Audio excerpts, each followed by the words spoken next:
So often in the past, there's been a sharp division between left and right, between capitalist and communist or socialist. And especially in the Americas, that's been a big debate, right? You're a capitalist Yankee dog, and you're some crazy communist that's going to take away everybody's property. And I mean, those are interesting intellectual arguments, but I think for your generation, you should be practical and just choose from what works. Drought, collapsing crude oil prices, and a bitter political divide. That's the toxic mix that's now triggered full-blown riots in Venezuela.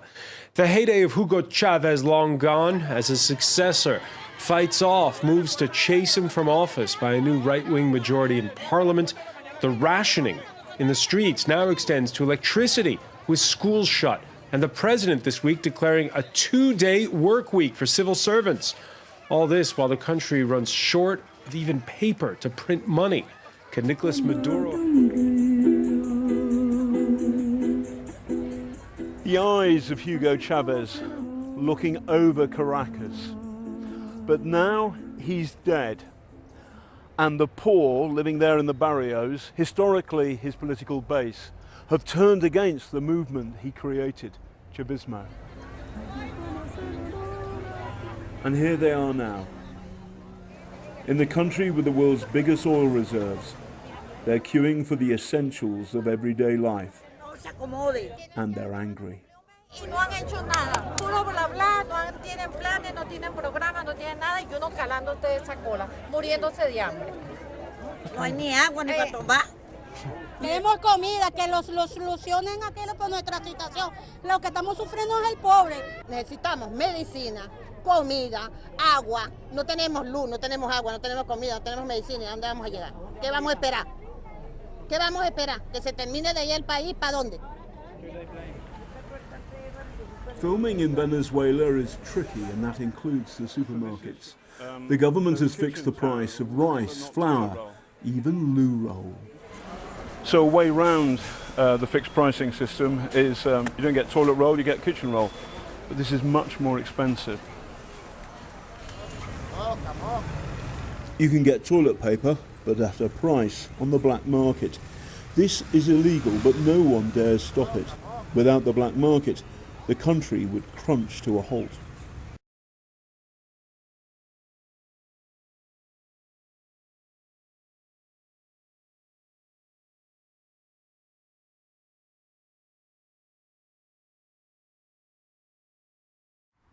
And one reason why it's important to show all of this is because even though they are not being run specifically by a sustainability agenda, this is what sustainability actually looks like when it's put into practice.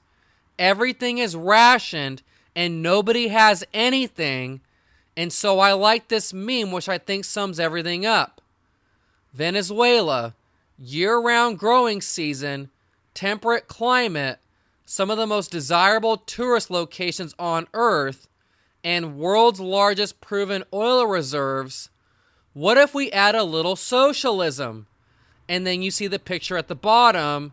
You see a ruinous heap, you see stack and packs, and you see what resembles a third world country. This is a theme in many countries throughout the world. Take Mexico, for example. Many parts of Mexico are a paradise, and they have tons of natural resources, but I have been to Mexico about 6 to 7 times, and it's a total hellhole. Mexico should not be that way. They should be a wealthy country, but of course, only the elites in Mexico are wealthy while everybody else is living in squalor. And this is the most recent installment in the Venezuela story. Joys of socialism. Venezuelans now eating cats, street dogs, and pigeons for food. And if what we are witnessing here continues for a long enough time, eventually the headline will read that the people of Venezuela are eating each other And if you look at this big giant food line here, this should also be happening in America. But the only reason why we don't see this in America is the United States still owns the world reserve currency. And that means we get to print money into oblivion and continue doling out welfare. Currently, Venezuela is experiencing hyperinflation, and this is part of the reason why we are seeing images like this one. So it says the food lines start at 5 a.m. and last until 3 p.m. The economic climate is so bad in Venezuela today that people are eating cats, dogs, and pigeons. People are also reportedly gathering vegetables from the ground and trash to eat as well. The crisis in Venezuela is worsening every day, due in part to shortages reaching 70%, this to go along with the world's highest level of inflation. The population's desperation has begun to show, with looting and robberies for food increasing all the time. This Sunday, May 1st, 6 Venezuelan military officials were arrested for stealing goats to ease their hunger, as there was no food at the military base. The week before, various regions of the country saw widespread looting of shopping malls, pharmacies, supermarkets, and food trucks, all while people chanted, "We are hungry." So we are seeing a full-blown humanitarian crisis going on here. But in America, we have first world problems such as who is using which bathroom. I mean, that's how much of a joke all of this stuff really is. There is real suffering going on in the world, but hardly anybody wants to point it out. You know, so often in the past, there's been a sharp division between left and right, between capitalist and communist or socialist. And especially in the Americas, that's been a big debate, right? You know, you're a capitalist Yankee dog, and you know, you're some, you know, crazy communist, you know, that's going to take away everybody's property. And I mean, those are interesting intellectual arguments, but I think for your generation, you should be practical and just choose from what works. You don't have to worry about whether it neatly fits into socialist theory or capitalist theory. You should just decide what works.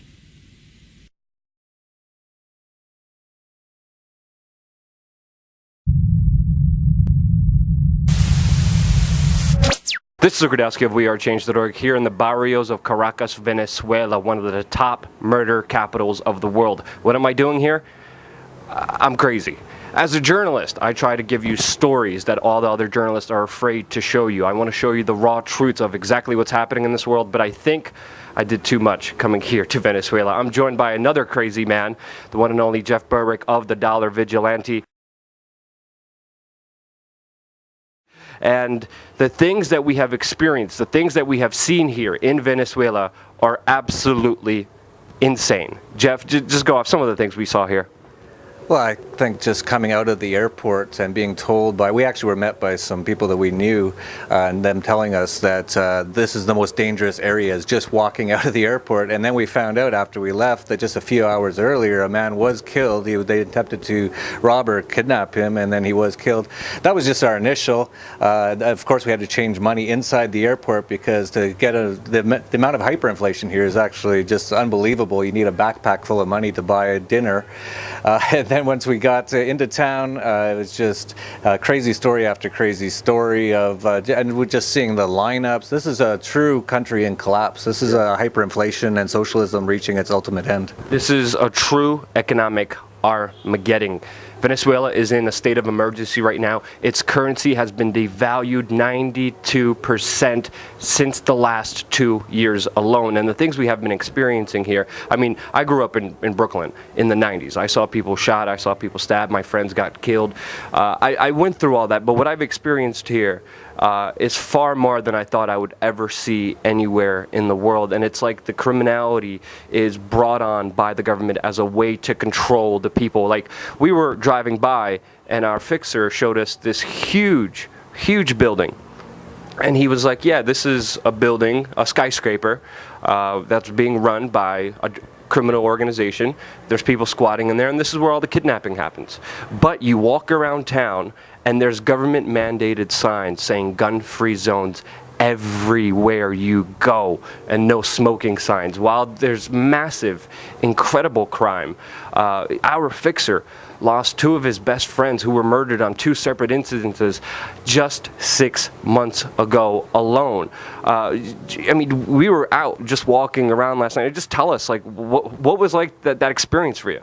It's the first time I've really seen anything like this. It's truly reaching the end of the socialism here, reaching its ultimate end that socialism always ends in. It's also reaching just the end of the currency, the hyperinflation, and I've heard it's hundreds of % a month right now. And we went to some of the restaurants, and all the prices on the menu are in paper, and they like taped onto the menu because they have to change it every week, and sometimes even more than that. It's changing that fast. It's really like, it's interesting, and you brought up the gun-free zones. That's the most interesting part to me, is no one is allowed to have a gun, and this is the murder capital of the world. So we walk into the hotel at night, because we're a little crazy, we're told by everyone, don't go out, and we went out. There was no one anywhere. It was like a ghost town. And when we get back, the security guard is hiding behind a door because he doesn't have a gun, and the bad people all have guns. Yeah, security guards are not allowed to have guns here. There's gun-free zones everywhere, and criminality and murder and kidnapping is at a level that is extremely shocking. Our fixer has a huge medical kit with him in case me and Jeff get stabbed or shot here. We have tinted out windows so no one sees who we are. We always got to lock the door. Last night we were walking with a mutual Tinder match that we had, and we were walking just, from a car to another secure kind of castle club area behind. And as we're walking, she just sees a regular guy, and she's like, and she's running, and we're like, whoa, what the hell? Like, I'm just like mentally getting prepared for anything to happen, and it's just another guy walking down the street. We're driving around, and it's totally, completely locked down. I mean, you're going to see some more footage on this YouTube channel as well as Jeff's YouTube channel. But like, no one out on the streets at all. I saw this one crazy 6'5", 350-pound dude who had his hands taped, and he was just clenching his knuckles. Just one dude, and it was just like a scene out of The Purge, Anarchy, and it was literally like we're being like transported around. Like, okay, let's go quickly, here. Security guards everywhere. But of course, as you said, we're walking in the hotel room. The people working in the hotel are like in past 3 doors, right, through like a little doorway looking when we came in, and they barricaded the doors with the luggage carriers because like they're even afraid. That would stop anyone. So those luggage carriers that the valets have, they just put them all in front of the doors. Like, that should do it. Yeah. We walked in, and they're like, just shockingly looked at us, and then like quickly went back to their business. But they were behind like 3 other doors that they could easily lock and protect themselves in, which kind of gives me the idea that the government here kind of uses this criminality, uses this violence as a way to control the people. So people think we need more police, we need more government, and the criminals here are running around just doing whatever they want, kidnapping whoever they want, murdering whoever they want with pure impunity. Meanwhile, the government sends in their agents to every business, to every private place, to every public park, to make sure that everyone has mandated signs that say no smoking, no guns, and you can't be racist. With 50 permits that a restaurant has to have, and they are spending their resources here in Venezuela to making sure that everything is socially acceptable, that people are not violating the gun-free zones, which are insane. I mean, talk about more about this kind of state that the people here in Venezuela, because we've seen everything here. Yeah, when you talk about the state of the people, it's just, you can just really see it, how it permeates in the whole culture. No one looks each other in the eye. No one's friendly. Even the waiter at a restaurant, and I don't know if that's cultural or not, but they're just not friendly at all. It's just, everyone is really in a bad mood here. You brought up the movie The Purge, Anarchy. I hate that title because true anarchy is just without a government, and we would have a much more peaceful and prosperous world. Really what it should be called is the purge, statism at its worst, turned off at the worst moment. Yeah. And that's sort of what we're seeing here. And in actuality, for all those people who like Bernie Sanders as one example, this is what he talks about. He talks about this is his country. This should be like the perfect place to show what he wants, because he wants extreme socialism. That's what they have here, and has caused so much poverty. We're sitting here in the barrios right now. He wants guns to be taken away. They've done that. How did that work out? And you can even just look at Chicago with their gun-free zones to see how that works out. And he wants to actually take control of the money supply and probably print a lot more money, and that'll turn into hyperinflation, which they have here. So this really is not that much different than what he's talking about. And I'm an anarchist, so I'm not saying Donald Trump's going to be a heck of a lot better. But for those people who do like Bernie Sanders, come to Venezuela, check it out. It's great. Yeah, so social planning at its best, with lines down the block for just basic necessities, line down the blocks for public transportation that is insufficient, and then a lot of people talk about the toilet paper, with the government setting up a set price so poor people could afford toilet paper. There's no toilet paper in different stores. We were, obviously we didn't face that same amount of suffering as the average people here do, but we're trying to experience it as best as we can by